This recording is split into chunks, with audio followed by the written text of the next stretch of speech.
Live from inside the Memphis Pyramid on February 14th, 1999, WWE aired the 27th installment of In Your House, titled St. Valentine's Day Massacre. My name is Chris, and this is Occupied Pro Wrestling. Today I look back and review the St. Valentine's Day Massacre pay-per-view. Alex, hit the intro.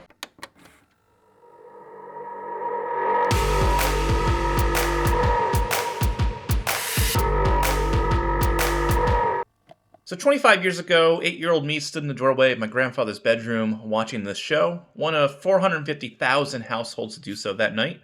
This show holds a special memory for me as it was the first pay-per-view I can ever remember watching. My mom did not allow me to watch wrestling at that age, but I did. She worked evenings, and my stepfather didn't really enforce this rule.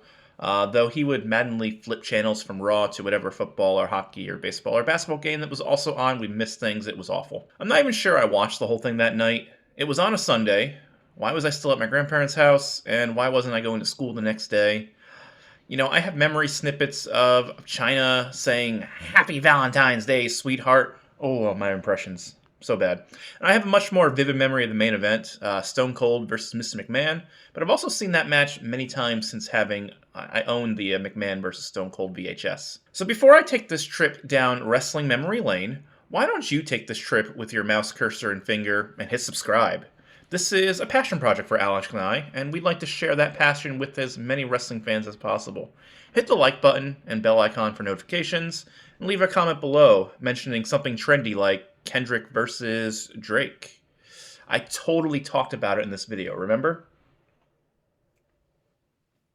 Alright, this show starts with the World Wrestling Federation title flashing the word attitude for a moment. Then it's a fun, old-timey song that, when I looked it up on Google, is actually an original song written for this pay-per-view by the great Jim Johnson. I still miss his musical talents. Modern music just doesn't hit the same. Death Rebel. The intro package focuses on many great Austin McMahon moments, but it does show clips of Mick Foley and The Rock, and of China low-blowing Triple H. Here's the story tonight. Stone Cold is going to whump Mr. McMahon's ass all up and down the cage tonight. Welcome to WWF's St. Valentine's Day Massacre. Alright? Cole says it's the first pay-per-view ever, and it's also the last. The Pyramid held some boxing, and then it closed in 2004. So Jerry Lawler and Mike Cole are on the call to start the show. The show opens with Goldust versus Blue Dust. Can you imagine opening a premium live event with a match like this in 2025? It's all gimmick and no work rate. Much love to Dustin Rhodes. He's amazing as always. Here's the situation. Goldust was feuding with Al Snow and the Job Squad, that stands for just over broke, by the way, because Goldust stole head and restylized the mannequin. What a weird sentence to read off my script, right? So the Blue Meanie made his debut, stole head back, and joined the Job Squad. Then last week, Goldust attacked the Blue Meanie, and finally the night before, Blue Meanie, now calling himself Blue Dust, interfered with Goldust's match on Raw, giving Goldust a blue bath, causing him to lose to Gillberg. By the way, was a Goldback ever part of Goldust's gimmick? I don't remember that at all. Comment below if you know the answer, because I genuinely don't. By the way, they held a special Saturday night edition of Raw the night before, and much of this match card was finalized based off of that show. This feud started less than 3 weeks ago and is being blown off with the pay-per-view match. What a different world wrestling was in the 90s. So this match is short. Goldust comes out, and then Blue Dust cuts a promo about never forgetting the name Blue Dust. He comes out to Goldust's theme. Goldust starts beating him down before Blue Dust could take off his robe, and Lawler goes on a weird rant about how Blue Dust is an ECW freak and Goldust should not let Blue Dust remove his robe because he has an ugly body and no one wants to see that. Chill out, King. Anyway, Goldust beats up Blue Dust for a while, and then Blue Dust teases walking out while making obscene gestures to the crowds. Goldust throws him back in, but Blue Dust finally gets a little offense. Then he sets up Goldust for a leg submission and grinds on Goldust's knee. Goldust then spanks him, teases Shattered Dreams, and then doesn't get it. Blue Dust misses a moonsault, and Goldust gets the curtain call instead to win the match with a time of just over 3 minutes. This crowd is hot for Goldust after the win, and they are even hotter when Goldust sets up and hits Shattered Dreams post-match, so yeah, we're good. I'm grading this match a D+. The plus is because the crowd was hot for Shattered Dreams. Also, was that referee Teddy Long? Alright, let's move on. We recap Raw from last night because Raw is 2.5 hours long. 2.5 hours long. Sorry, just... For modern viewers, if you think they do recaps of Raw too much, just know that WWE has always been like this. Mr. McMahon spits on Stone Cold because if Stone Cold touches McMahon before the cage match, it gets canceled. Stone Cold kept his cool, and Michael Cole remarks that Stone Cold is going to wipe the spit off his face with Mr. McMahon's blood. What? What are we doing? All right. Another shot of the pyramid. They want to hype the heck out of this building, by the way. The next match is a hardcore title match between Al Snow and Bob Holly, and I had no idea that Hardcore Holly was not always hardcore. So the story of this match is that the hardcore champion Road Dogg and Al Snow were teaming up for a bit, then they lost, then Snow challenged Road Dogg to a hardcore title match. Instead, Road Dogg got attacked and sent to the hospital, so Al Snow decided to wrestle himself for the hardcore title, and his fellow Job Squad teammate Bob Holly tried to talk some sense into Al Snow, and then they fought for some reason. Then WWE vacated the hardcore title, and made this match tonight between these two for the title. What I love about hardcore matches from this era of WWE is how willing they were to have fun with this match. Unlike today when most extreme rules matches stay focused on the ring, these competitors would fight all over the arena. Watching as a kid, that made it seem more real to me. These were some of my favorite segments. And these guys deliver, immediately fighting with weapons all the way to the backstage area. These guys are grabbing some pretty fun things to hit each other with. Al Snow with the payphone. Bob Holly has ceramic tiles. That's a great prop. They explode. It's great. Bob Holly with a beer cooler for some reason. Right out into the parking lot and all the way down to the Mississippi River. Al Snow now introduces us to his girlfriend, Barbie Wire. Al Snow then tosses Bob Holly into the water. Then he charges, and Bob Holly back body drops Snow into the river. So great build up to this spot. When they went outside, this is exactly where I wanted him to go. This is exactly what I wanted to see. Finally, Bob Holly finds some wire fencing to wrap Al Snow in and pins him because Al Snow can't escape from the wire fencing. So I'm grading this match a solid B-. Is it a good wrestling match? No, not really. But it's a lot of fun. These guys threw a lot of stiff shots, which helped add to the realism of the fight. I love that the pinfall can happen on the banks of the river. This was the great thing about the hardcore title from this time. I went with a minus because Bob Holly did not wrap up Al Snow well in the fence. Also, Bob Holly and the referee having to run back to the arena is a hilarious touch to end the match to get the end there. Alright, we cut now to a vignette from the Ministry with The Undertaker promising a massacre and saying that Mideon will take the big boss man's soul. Mideon has an eye in a jar for some reason, and he gives it to Lawler for safekeeping. Yeah. So Cole calls this match the Ministry versus the Corporation, but I'm not sure why this match is happening. The show never explains that. Cole uses the big boss man's appearance as an opportunity to hype the main event. No one in the Corporation can show up to the cage match, or they will be fired. But this match, this feels like a filler match. The crowd is dead, save for a boss man sucks chant in the middle of the match that I think they turn the crowd mics up for. Lawler is complaining that the Ministry gets cheered and the Corporation gets booed, but my guy, no one is cheering Mideon. Boring chants, just as I'm hoping the finish is coming. It does come a little later when Big Boss Man hits the Big Boss Slam and mercifully ends this match. The Ministry immediately come down, Boss Man gets his nightstick, but the arena goes dark. The Undertaker makes his entrance, and Boss Man gets attacked in the darkness, while the camera is focused on the Undertaker's entrance. The crowd is absolutely dead for this post-match angle. The Ministry carries Boss Man out, and we finally move on. I'm going to give this grade an F. I'm sorry, I hate to do that, but there's nothing redeemable in this match. Commentary was disinterested, the crowd was disinterested, many of the Boss Men were disinterested, I was disinterested, and this was just a big waste of time. Don't get me wrong, I would love, if WWE still featured mid and low card feuds on PLEs, just not like this. No build, 2 heel factions, it was pure filler. Next, please. So we get a WrestleMania promo real quick. That's coming up soon. And then a recap of Raw from last night ahead of the tag team title match. So D'Lo Brown and Mark Henry are getting interviewed, and they have brought in Ivory to counter Deborah on the other side. And D'Lo says Ivory will strip Deborah if she gets involved. Yikes, that was a different time, right? Okay, Remember sexual chocolate? Apparently, Mark Henry has been distracted by Deborah. Now, with Ivory making her debut, Mark Henry could focus on Ivory and somehow also focus on the match instead.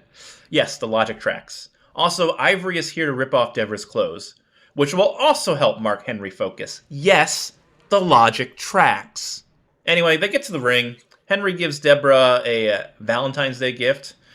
They have an awkward, quick peck of a kiss, and Cole calls Henry childlike when it comes to women. It's a different time, I swear. Cole also repeats the threat to stripping Deborah. Lawler says he hopes Deborah interferes, and Cole asks who Lawler likes better. This is really uncomfortable. Anyway, the tag champs right now are Jeff Jarrett and Owen Hart. Jeff Jarrett and Owen Hart won the title 2 weeks ago from the Corporation on Raw. I think, looking at my notes for the rest of the show, all the titles being contested tonight have recently changed hands. You know, what a different time this was. The match does begin with Cole and Lawler drooling over Deborah and Ivory. It's really uncomfortable for me. But at least Owen slaps Henry, and Mark Henry gets to business, looking like the world's strongest man he will one day become. But like many tag matches where one guy is clearly dominant, Henry immediately tags out, and the match becomes what you expect. The heels isolate D'Lo Brown instead. It's okay. Some wrestling tropes are beloved. The crowd hasn't quite recovered from the last match, it seems. It's so quiet you can hear individual voices shouting. The crowd was hot for the first 2 matches, so that last match really messed things up. Cole and Lawler keep talking about how Ivory's going to take Deborah's clothes off. We get it. You know, this is beyond foreshadowing at this point. Cole notes before the hot tag that D'Lo has been in the match for 6 minutes, and that's a nice touch from Cole, so good job. Mark Henry runs wild in the hot tag, but then we start the chain of false finishes, and then Deborah gets involved. Ivory comes over to threaten her. D'Lo, for some reason, breaks the women up, which distracts the referee. Jarrett with a guitar shot to Henry's knee, and then the figure 4 for a win, and the champs retain. Predictably, after the match, Ivory rips off Deborah's jacket, and the men break it up for some reason again. Jeff Jarrett uses the tag belts to cover up Deborah, and the crowd boos. I don't understand this. They teased Ivory stripping Deborah all throughout the match. D'Lo said Ivory was there to neutralize Deborah. And then throughout the entire match, D'Lo kept stopping Ivory from doing the thing she was there to do. It's very weird. So I'm grading this as a C-. The tag match was solid, but the way D'Lo and Henry lost the match, with D'Lo stopping Ivory from doing the thing they brought her to do, shows them disconnect in the storytelling. So next we cut to Mankind backstage. He has a knee injury from Raw last night, and there's concern over his readiness for the Last Man Standing match. Mankind cuts a promo about he and The Rock have been fighting all over. Mankind says that he's going to mentally prepare, which will make him a very unpleasant person. It's a great promo, short, sweet, to the point. We next get a video package for the Intercontinental Championship title match. Ken Shamrock is the current IC champ, and his kayfabe sister, Ryan Shamrock, was there to support him. Now, I did not know this until preparing for this video, but while Alicia Leb, who was portraying Ryan Shamrock, she was actually dating Ken Shamrock. What a weird storyline. Anyway, this is your standard Big Brother protects hot sister from Bad Boy story trope. Kinda. Val Venus started making moves on Ryan. As you know, Val Venus has an adult film star gimmick. So he had Ryan star in an adult film with him called Saving Ryan's Privates. That's a real thing that happened. This, of course, as you can imagine, enraged Ken Shamrock, and he could not stop trying to kill Val Venus. The referees were afraid to referee this match, so Billy Gunn, a former hardcore champion and kind of in this feud, stepped in to be the special guest referee. Ken Shamrock narrates about how he promised not to hurt Val Venus, while saying he disrespected his sister, and while beating up Val repeatedly in the video package. I really like this video package, actually, despite that. I am psyched for how personal this match should be. Billy Gunn enters first with the referee's shirt, and he does the DX thing. Val enters the match, accompanied by Ryan.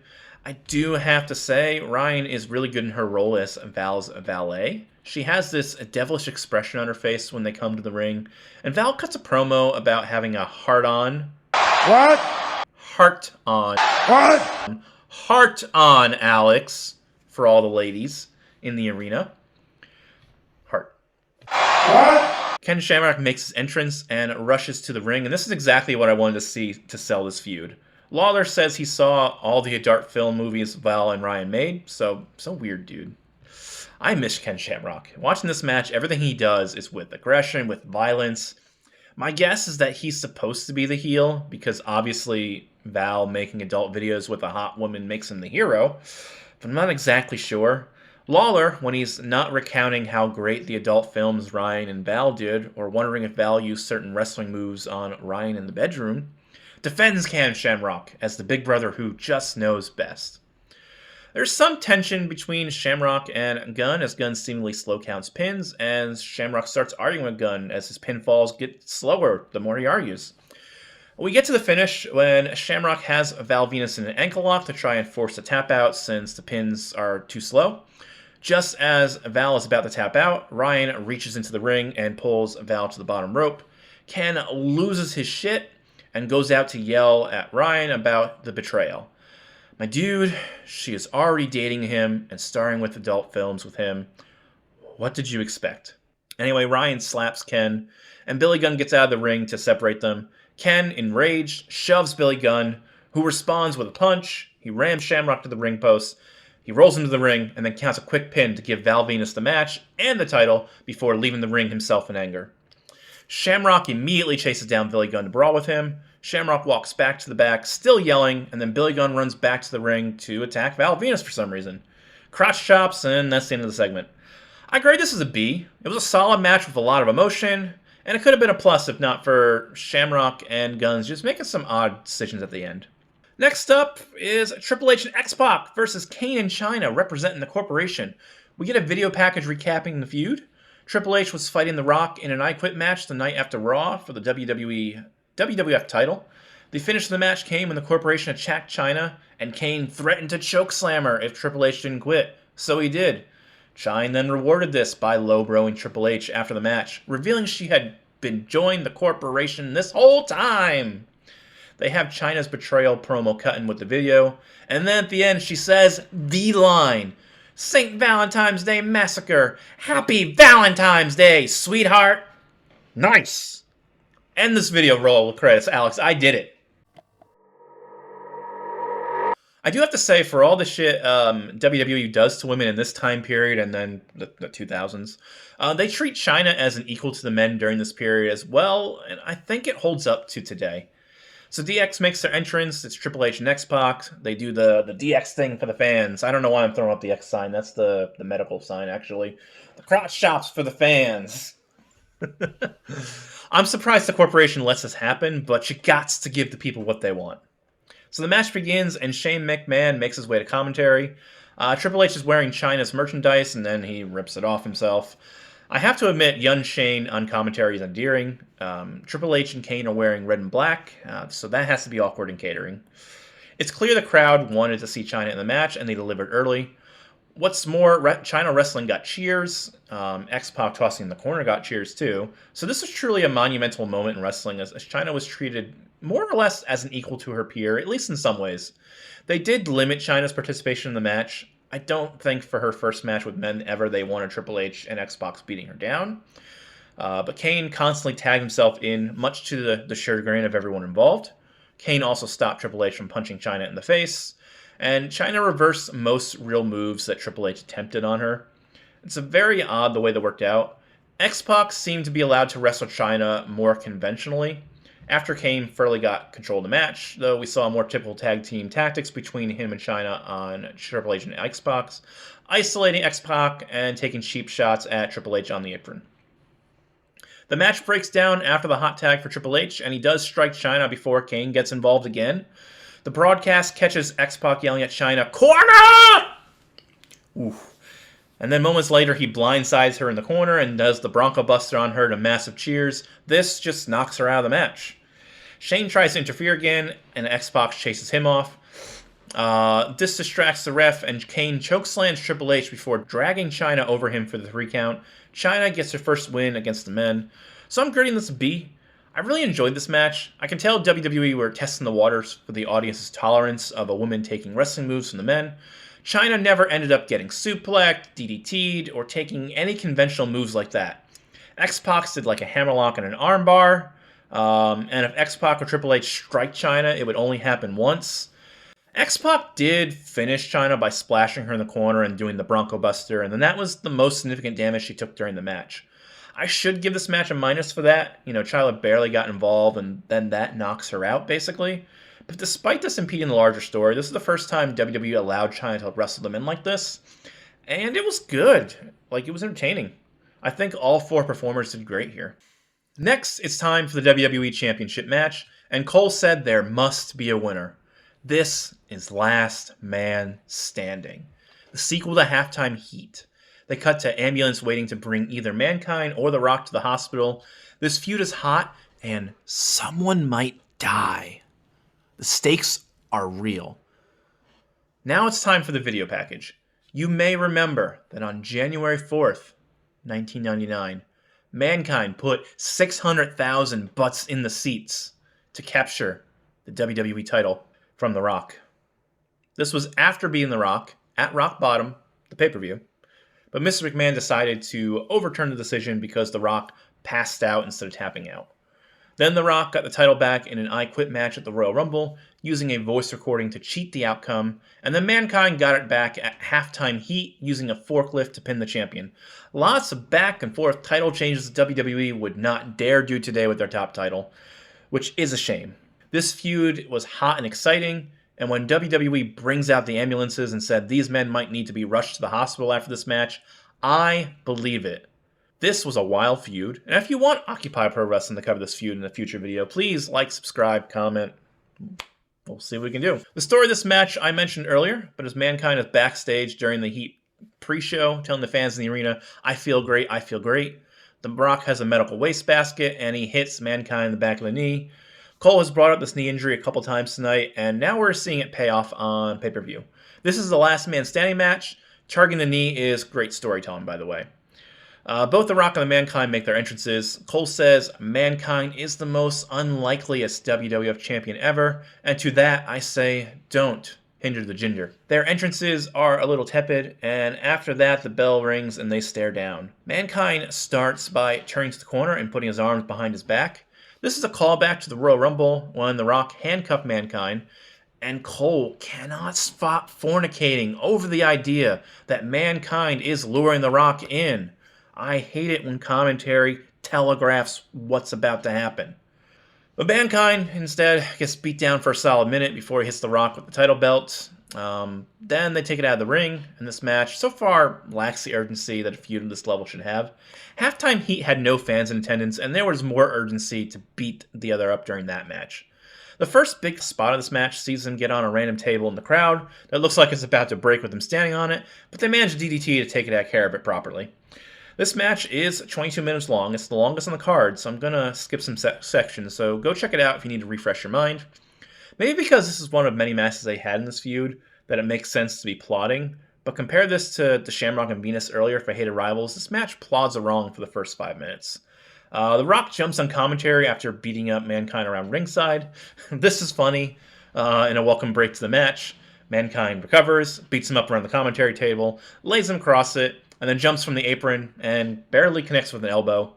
Without the table breaking, it looks a little silly, actually, if I'm honest. No idea if they were meant to do the announced table break spot there.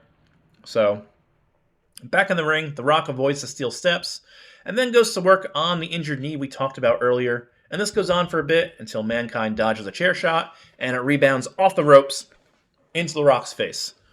Mankind turns to beat up The Rock at ringside for a while. They make their way back to commentary, and hilariously, they put the commentary table back together, putting the things back on it.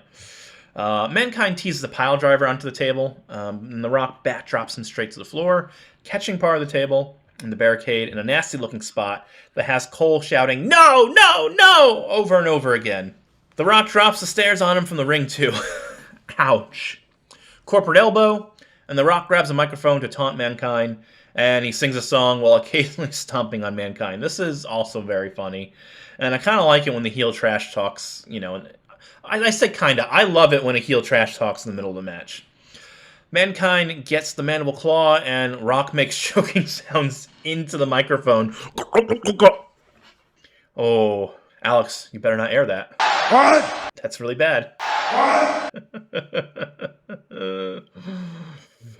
Oh. he gets bumped into and he's dead.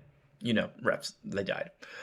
Anyway, Mankind takes his lifeless body, the referee, and uses him to count out The Rock, and that brought a smile on my face. That was funny.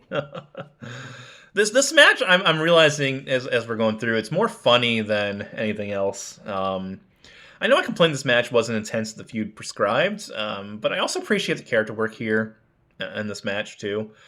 So I guess that's just what this match is. Anyway, trading DDTs and signature moves for close countouts. An appearance by Mr. Sacco, but ultimately the finish of this match comes with both men get chairs, and then they hit each other at the same time, and it's a double countout, and that ends the match. The crowd boos and chants BS, bullshit, at this non-finish, and Mankind retains the belt by default. It's a shame that we couldn't have a winner here, and I'll grade this one a B-. For the longest bell-to-bell match in the card, it dragged and lacked the intensity of Masked Man at the start. I loved the character work, but ultimately the non-finish was deflating. Considering this time WWE is not afraid to let their stars trade wins weekly, this was a shame. And just think, the next night on Raw, The Rock wins the title conclusively anyway. Why couldn't he do that right here? Both these guys are stretched out, and the ambulances are utilized after all. Cole says, I don't know if we've reached closure, and... duh. Alright, and finally, one more video package starts to recap what has happened. At the Royal Rumble, Mr. McMahon won after tossing Austin over the top rope. Mr. McMahon gave up his right to a title shot at WrestleMania, and Commissioner HBK said that the rules state the runner-up gets a title shot at WrestleMania. Austin says he will give that shot up if Mr. McMahon can beat him in a match. And so this match was made. With the corporation beating up Austin for the last month, trying to claim a $100,000 bounty to ensure Austin doesn't make it to St. Valentine's Day Massacre, they signed the match as a cage match, and Mr. McMahon says that any current foreshadowing is a really nerd device. Any current member of the corporation will be fired if they interfere. Typical McMahon bravado. It helps him going into this match that he made Austin run through a gauntlet on Raw the previous night, or this match would have been canceled, forcing him to fight every member of the corporation first. By hook and crook, Mr. McMahon finished Raw last night by pinning Austin at the end of the gauntlet match. Austin has to be beat, exhausted. Everything is coming up Mr. McMahon. They show them constructing the steel cage, and it's exactly like the steel cage toy I had as a kid, where they lift the sides of the ring and attach them with poles and boats and chains. This is an odd look back at history considering what the cage looks like today. But this cage, I think, has a lot of charm, with the bars of the cage making very large squares, so it's easy for the wrestlers to climb. It's easy for us to see through with the black mat as well. Sometimes today's cages are hard to see through from the outside, especially if you're in the arena, especially if the cage is a different color like red.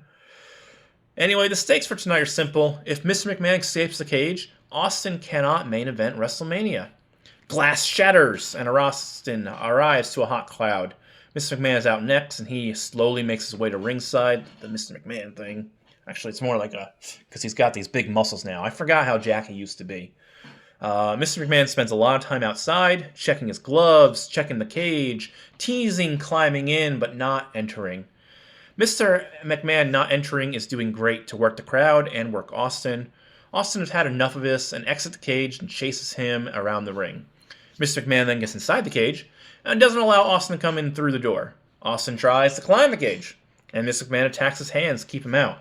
Finally, while hand fighting, Austin falls off the cage, and he has hurt his knee. Mr. McMahon exits the cage, but Austin suckered him in. Bad on Cole here, by the way. He spoils this on commentary by saying Austin is playing mind games, while Austin is currently faking the knee injury. Austin begins a lengthy beatdown of Mr. McMahon, choking him with cables, tossing him into the crowd, slamming him into things all around the ring. Mr. McMahon briefly escapes and runs through the crowd, with Austin giving chase. We get this sequence I find amusing, where Austin begins throwing McMahon into the cage, and McMahon responds by trying to climb into the cage. Austin McMahon then gets to the top of the cage. Austin starts bashing McMahon's head off the cage, and Mr. McMahon takes a great-looking bump from the top of the cage to the Spanish announce table, crashing through it in one of the most memorable scenes from this feud. Although watching Mr. McMahon look back while pretending to be dazed was kind of funny. Austin climbs into the cage, proud of himself, and immediately a stretcher runs down the ringside to take Mr. McMahon to the hospital. And that's it. This match is canceled. Or is it? We linger on this scene for a long time here. Lawler and Cole are talking over what is supposed to be a somber scene, I think. Mr. McMahon can be heard saying, "Where are you taking me?" very weakly. He's pretty badly hurt. The ring announcer is about to announce Austin as the winner, but Austin snatches the microphone. Austin tells us that he promised a match, that the bell didn't ring, so the match never started, and Mr. McMahon isn't going to get out of this easily. He asks the doctor if Mr. McMahon is still breathing, and then that's good enough for him. He starts climbing back out of the cage as the medical staff continue to try to stretcher Mr. McMahon away. The crowd cheers as Austin chases them all down. He shoves the referees and medics out of the way. He takes the stretcher. He runs back down the entrance ramp with the gurney and runs it right into the cage. Austin then beats up Mr. McMahon with the backboard, and Cole screams about how heartless Austin is. But my dude, have you not watched the product and everything Mr. McMahon has ever done? Austin then tosses Mr. McMahon into the ring, and the match finally officially starts. Austin clotheslines, rips the neck brace off, and starts stomping the heck out of Mr. McMahon. Austin starts to leave the cage, satisfied with his progress, and Mr. McMahon defiantly flips the bird. I'm not flipping the bird at you, but just imagine there's a bird here. Anyway, he coaxes Austin back into the cage to continue his assault, stomping a mud hole, walking it dry. Austin continues to stomp, and Mr. McMahon catches him with a nice punch to the balls. Mr. McMahon suddenly has energy, and he tries to escape the cage, but Austin gets up and pulls him back into the ring. The nice thing about the short cage compared to today is that it's really easy to climb, and presumably easy to bump off the top of. Austin then tosses Mr. McMahon into the side of the cage, and the whole structure buckles. Wow. This does draw blood from Mr. McMahon. Now, with Mr. McMahon bleeding, Austin has decided it's done. He goes to leave. And Mr. McMahon, he flips the double bird.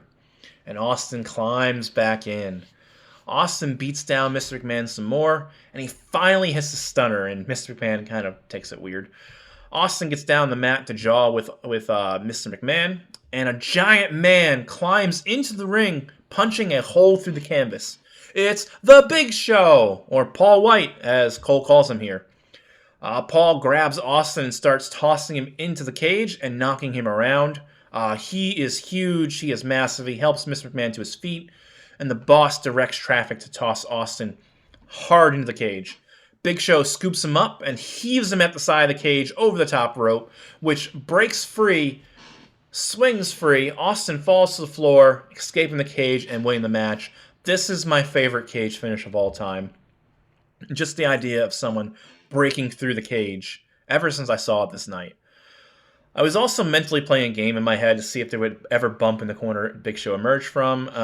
They had to do some odd ring construction, right? Normally there's wood under there. I don't think it happened. So I grade this match an A. Maybe it's nostalgia, but I really like this match as an angle. And for what it was a brawl. Austin should and did beat up Mr. McMahon up and down for over 20 minutes. And I'm glad they let him do that. We've seen modern takes on this trope where the authority figure gets unearned offense. See every 2010 Shane McMahon match, or Cena's match with John Laurinaitis. The selling point of this match, and really of all authority versus babyface matches, is to finally see, and the selling point of this match is to finally see Austin beat the hell out of the boss for 20 minutes, and WWE delivered on that promise. So that's the end of St. Valentine's Day Massacre. There was a lot of good, some bad. I think the show started pretty good, had some good matches in between, and finished the best it could have. But there were also some stinkers in the middle, and the WWE title match was a bit of a letdown. What do you think? You can continue to check us out here on YouTube by subscribing to this channel and liking this video. Comment below what you think of this show. You can check us out on all the socials at Power2TheSmarks. For more content, visit us at OccupyProWrestling.com.